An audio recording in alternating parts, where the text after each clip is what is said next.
Roguelikes and gacha games can be easily defined as insanity and repetition, repeating the same actions over and over again expecting a different result. And yet, so many people still enjoy it even despite the huge time sink. So, why do so many gacha games in the current market insist on having a roguelike game mode?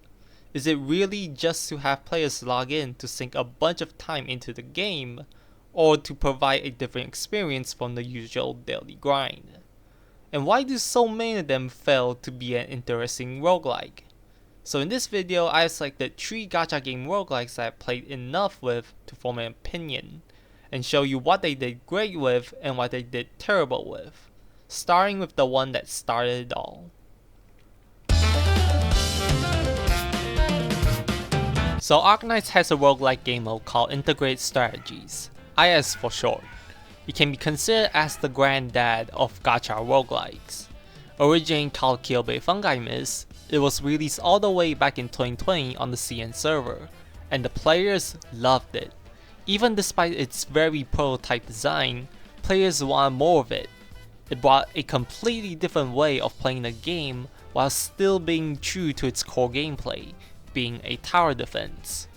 Fast forward to today, and Hypergriff, the developers, has made 5 more iterations of it, with all of them having its own unique mechanics, meta, and run progression. IS was so popular that nearly every single CN gacha game that has been released since then has their own version of a roguelike game mode. So what exactly made IS so good that everyone suddenly wanted their own piece of the pie? In my opinion, one of the things that IS did the best is that it reinforces horizontal investment. Trying to explain every single thing you can do in IS would take forever, but the long and short of it is that in IS, you don't just start a run with a full team, you need to slowly build your own team through spending hope, a resource that you need to manage in every run. With the higher rarity characters costing more hope and not even starting at their strongest, this makes it that you need to use 4 stars and 5 stars just to get past the early game, unless you're using Wizardel. Another reason that IS is so successful is because of the RNG during a run. Look, gacha games are just glorified digital casinos. You and I have probably gotten extremely lucky pulls once or twice, and roguelikes aren't so different, in that you could have gotten extremely good luck at the start. However, this isn't the full picture. The point of having RNG in a roguelike is to throw a curveball at the player and see the ways that they can adapt to it, because this allows players to express their knowledge with the game mode. We'll be coming back to this later, so for now let's put a pin on this. That being said, I can't keep glazing Arknights forever, as much as I want to. There are some problems that I have with it, and those problems just happen to be the very things that I praise the game mode for. Look, IS isn't exactly a beginner friendly game mode. You unlock it after you clear chapter 3 in the story, and most new players at this point will only have a couple of well built characters. So when they enter IS, most likely they're gonna get their asses kicked. While you can certainly enjoy IS even with a small count, but you do need a good amount of characters built in order to get access to some insane builds. And that takes a lot of time and resources just to get there. The other problem is, well, the RNG. Let's go gambling! Yup, just like how the RNG gods can bless your run at the very start thinking that you'll never punish, it can also screw you over big time, because there's so many things the game can roll for, from events to stages to relics. There will never be a moment of certainty in your run. Good luck playing a run with only medics without any way to increase your damage. You're not gonna win. With that all said, I still believe that IS is the golden standard for any gacha roguelike game mode. And I hope that anyone interested in roguelikes go give Arknights a try, as I would rank it alongside my favorite roguelikes. Now moving on to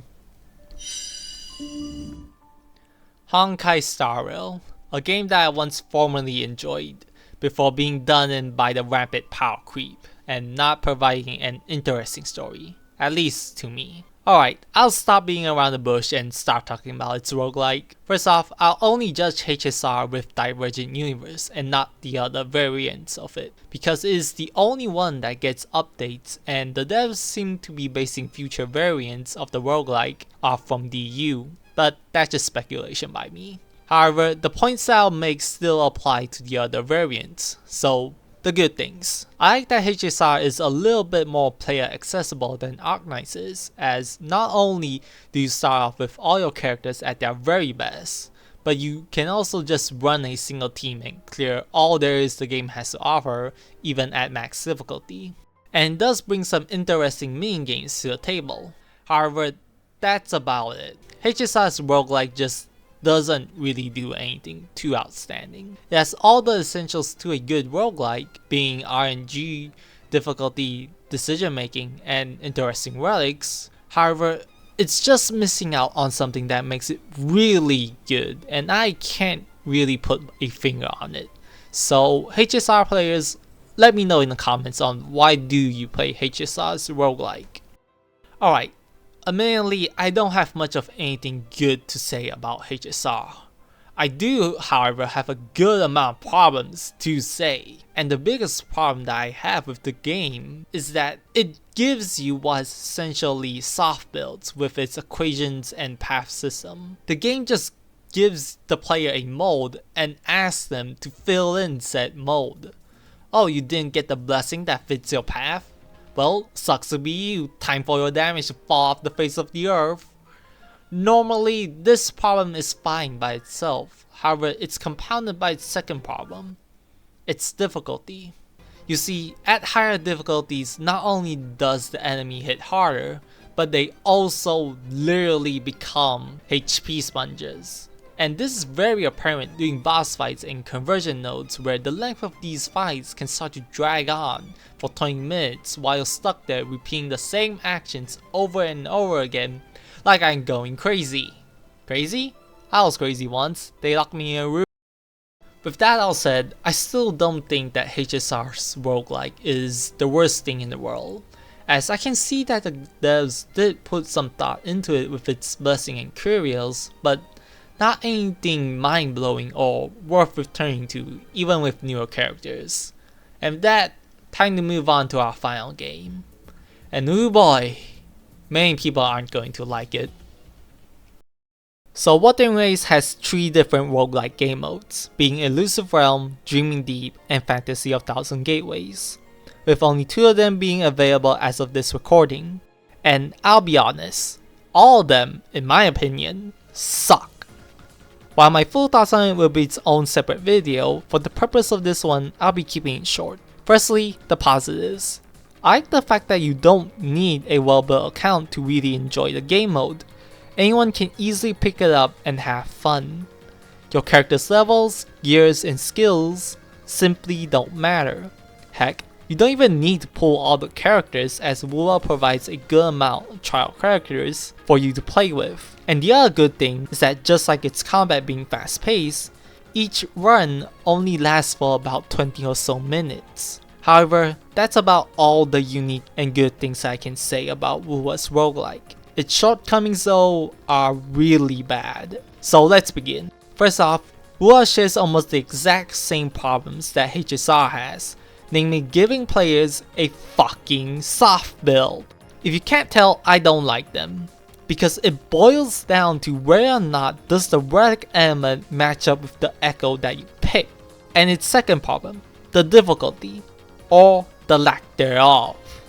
The enemies either already one-shot you because you're playing as Danjin or you have the modifier enabled, or they simply don't do any damage. Additionally, it is somehow the only roguelike where not just the map is static, but also its events.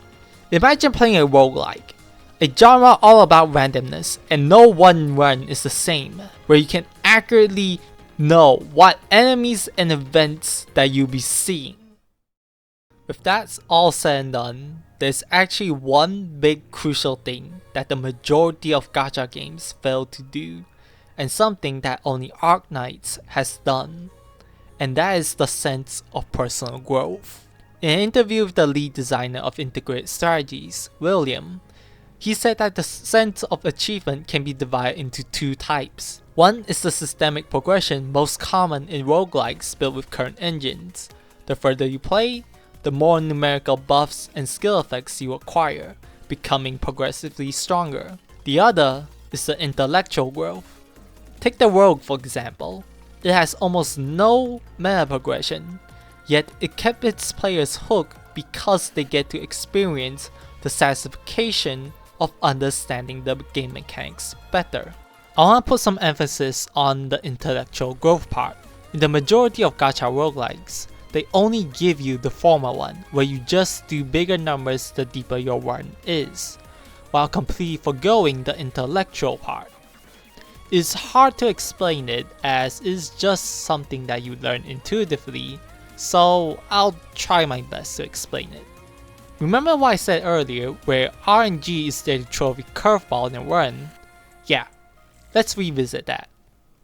In Arknights, even if you clear the run, there will always be adjustments that you can make to optimize it.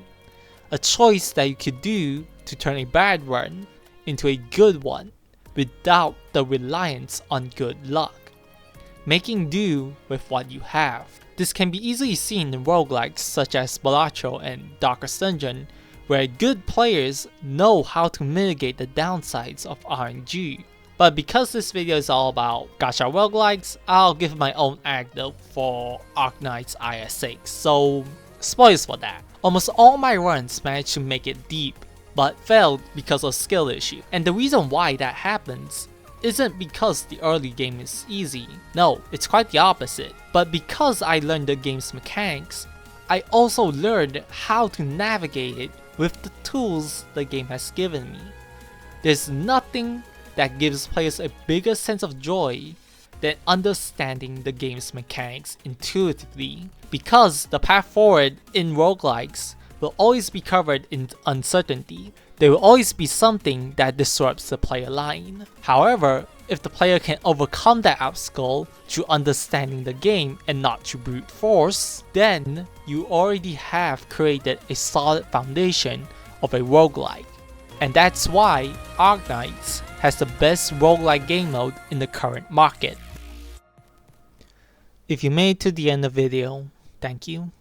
This is my first big video, so it would mean a lot to me if you could like, share and subscribe to my channel. If there's anything that you'd like to add to the conversation or give some feedback to my style of videos, be sure to comment down below. While video essays like these will be few and far between, I hope that you stick around with my gameplay videos as I have some indie games in the works alongside with Arknights ones. And with that, thank you for watching and I'll see you next time.